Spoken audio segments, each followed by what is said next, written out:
Hello प्यारे बच्चों, हम सीख रहे थे चैप्टर 13 और चैप्टर 13 का फर्स्ट एक्सरसाइज हमने बहुत अच्छे से सीख लिया है। और आज के इस वीडियो में हम एक्सरसाइज 13.2 का क्वेश्चन नंबर 2 डिस्कस करेंगे।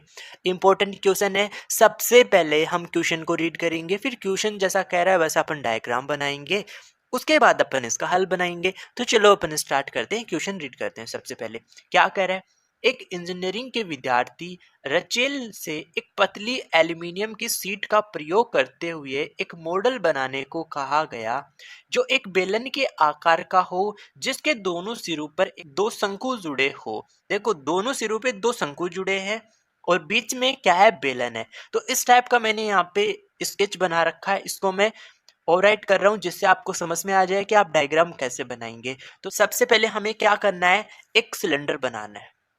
तो मैं इसको ओवरराइट कर दूं जिससे आपको समझ में आ जाएगा। सबसे पहले अपन क्या करेंगे, एक शंकु, हम एक सिलेंडर बनाएंगे।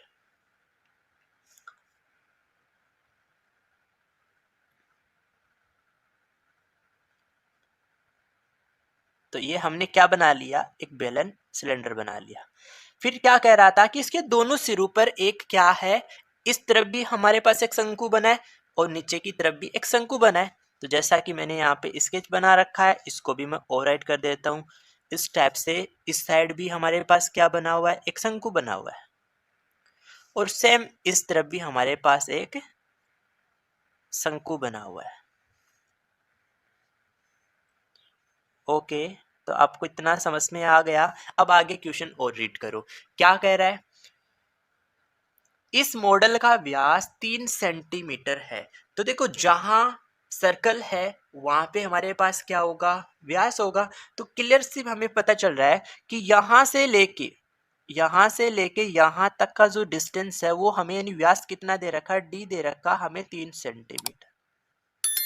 डी 3 सेंटीमीटर दे रखा है। तो क्या आप मुझे यहाँ से रेडियस बता दोगे? बहुत सिंपल है, व्यास का आधा क्या होता है, रेडियस होता है, यानी 3/2 सेंटीमीटर हमारे को रेडियस मिल जाएगा। यदि प्रत्येक शंकु की ऊंचाई हमें कितना दे रखा है, 2 सेंटीमीटर दे रखा है। तो ध्यान से समझो, ऊंचाई का मतलब ये जो वर्टेक्स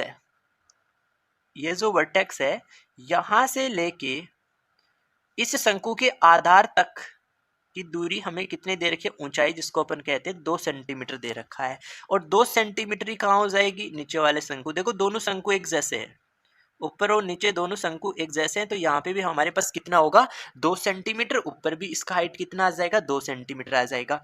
इसका रेडियस भी 3/2 होगा, बेलन का रेडियस भी 3/2 होगा, और ये जो नीचे शंकु है उसका रेडियस भी 3/2 होगा। तो आई होप सभी को इतना समझ में आ गया। तो अब देखो, हमें इस क्वेश्चन में इसकी लंबाई, यानी ये जो मॉडल बना है, इस मॉडल की कुल लंबाई भी दे रखी है। यानी स्टॉप से लेके यहाँ बॉटम तक का हमें जो लंबाई दे रखा है वो कितना दे रखा है, 12 सेंटीमीटर दे रखा है। तो मैं क्या करता हूँ, मुझे यहाँ से इस बेलन का हाइट पता करना है, बेलन का हाइट h निकालना है।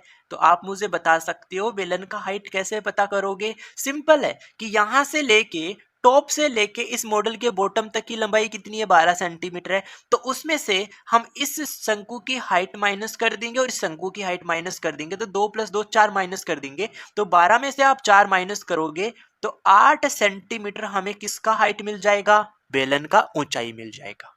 आ गया समझ में? तो मुझे सारे मान पता चल गए। अब मुझे कह रहा है कि इसके अंदर कितना हवा का आयतन होगा। तो हमें अंतर्विष्ट हवा का आयतन निकालना है। तो अपन फॉर्मूला बनाते हैं। देखो, ध्यान से समझना, अगर आपने फॉर्मूला लिखना और बनाना सीख लिया तो समझो क्वेश्चन का हल भी बहुत आसानी से आप निकाल लोगे। तो सबसे पहले मैं लिखता हूं अंतर्विष्ट हवा का आयतन। देखो, इससे ये पता चल रहा है कि हमें इस मॉडल का कुल आयतन निकालना है। हमें क्या करना है, इस मॉडल का कुल आयतन निकालना है। क्वेश्चन खत्म, निकाल लो। देखो, यहाँ हमारे पास 3 आकृति बन रही हैं, एक जैसा 2 तो शंकु है और एक हमारे पास बेलन है। तो मैं लिख लेता हूँ, पहले मैं लिख लेता हूँ बेलन का आयतन, बेलन का आयतन।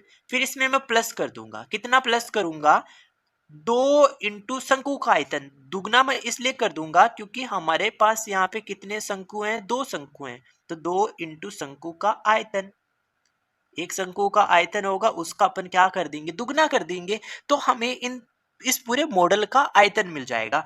फॉर्मूला रख देता हूँ। देखो बेलन का आयतन ज्ञात करने का फॉर्मूला होता है पाई आर स्क्वायर एच। अब आपको फॉर्मूले याद नहीं होंगे तो आप इन क्वेश्चन का हल नहीं निकाल सकते। तो सभी प्यारे बच्चों से रिक्वेस्ट है कि सबसे पहले मैंने जो प्लेलिस्ट बनाई है उसके अंदर मैंने सभी इंपॉर्टेंट जितने भी टॉपिक हैं, घन, घनाभ, बेलन, शंकु, गोला, उन सब के इंपॉर्टेंट फॉर्मूले एक्सप्लेन किए। उस वीडियो को जाके आप देखेंगे तो आपको पहले इनके सबके फॉर्मूले समझ में आ जाएंगे, उसके बाद इन क्वेश्चन को बनाने में आपको बहुत आसानी होगी। तो बेलन का आयतन पाई आर स्क्वायर एच, फिर प्लस में 2 इंटू शंकु का आयतन, बेलन के आयतन का 1/3 होता है, तो यहाँ पे कितना आ जाएगा, 1/3 into pi r square, into में क्या आ जाएगा, एच आ जाएगा। अब देखो रेडियस तो हमारे पास इक्वल है, रेडियस तो दोनों जगह हमारे पास क्या इक्वल है। शंकु के आयतन की हाइट और बेलन की हाइट अलग अलग होगी, तो बेलन की हाइट को तो मैं स्मॉल एच से लिख रहा हूँ, तो शंकु की हाइट को मैं किससे कह दूंगा, कैपिटल एच से दिखा दूंगा। बस अब मुझे क्या करना है, मान रखना है। तो मुझे बताओ मैं क्या कॉमन ले सकता हूँ, मैं इस पूरे से पाई आर स्क्वायर एच कॉमन ले लूंगा, सॉरी एच कॉमन नहीं ले सकता, मैं पाई आर स्क्वायर कॉमन ले लूंगा, एच तो अलग है ना, तो यहाँ एच बचेगा, फिर प्लस में यहाँ 2/3 इंटू कैपिटल एच बच जाएगा। अब बस हमें मान रखना है, रख दो मान इसके अंदर, तो इक्वल टू पाई कितना आ जाएगा, 22/7 इंटू आर का स्क्वायर, आर कितना है 3/2, तो 3/2 का स्क्वायर 2 बार लिख दो, 3/2 इंटू कितना आ जाएगा, 3/2 आ जाएगा। फिर ब्रैकेट के अंदर स्मॉल एच कितना 8 है, 8 फिर प्लस 2/3 इंटू कैपिटल एच हमने शंकु की हाइट ली है जो कितना दे रखा है, 2 दे रखा है, तो हम इसको और सिंपल कर लेते हैं। तो यहाँ पे क्या बनेगा, 22/7 इंटू 3/2 इंटू 3/2 ब्रैकेट में 8 प्लस 2 दूनी 4, 4/3 आ जाएगा। तो हम इसको थोड़ा सा सरल कर लेते हैं, ध्यान से समझना। हम पहले इसको ऐड कर लेते हैं, तो देखो एक बार स्टेप में और लिखता हूँ, यहाँ लिखता हूँ 22/7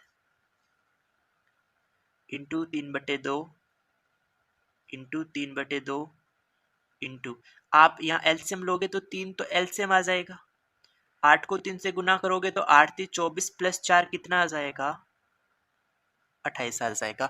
अब अपन सिंपल करते हैं, ध्यान से समझो, इस एक 3 से ये 3 कट जाएगा, 7 को आप 7 से 28 को काट दोगे कितने बार, 4 बार, 7 चौक 28। अब देख रहे हो आप यहाँ 2 इंटू 2 4 है, तो 4 से ये 4 कट जाएगा। तो आप मुझे बताओ क्या बचा यहाँ पे आपके पास, 22 इंटू 3, 22 इंटू 3 बचा, बाकी इसके अलावा कोई नंबर नहीं बचा, तो यही बचा। 22 को 3 से गुना कर दोगे तो 22 66।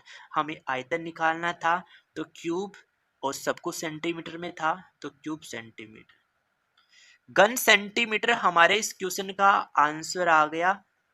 आई होप सभी को ये क्वेश्चन समझ में आ गया होगा, बहुत इंपॉर्टेंट क्वेश्चन है। यदि आप इस प्रकार के क्वेश्चन को समझ के उसका डायग्राम बना लोगे और ये फॉर्मूला बनाना आप सीख गए, तो इन प्रकार के क्वेश्चन का बहुत आसानी से सॉल्यूशन बना सकते हो। ओके, तो आई होप आपको ये क्वेश्चन समझ में आ गया। आप मुझे कमेंट करके ज़रूर बताना, और चैनल पे पहली बार विजिट करें तो आप इस चैनल को ज़रूर सब्सक्राइब कर लेना, क्योंकि आपको इस चैनल पे बेसिक मैथ्स और कंप्लीट एनसीईआरटी सीखने को मिलेगा। Okay, thank you for watching video.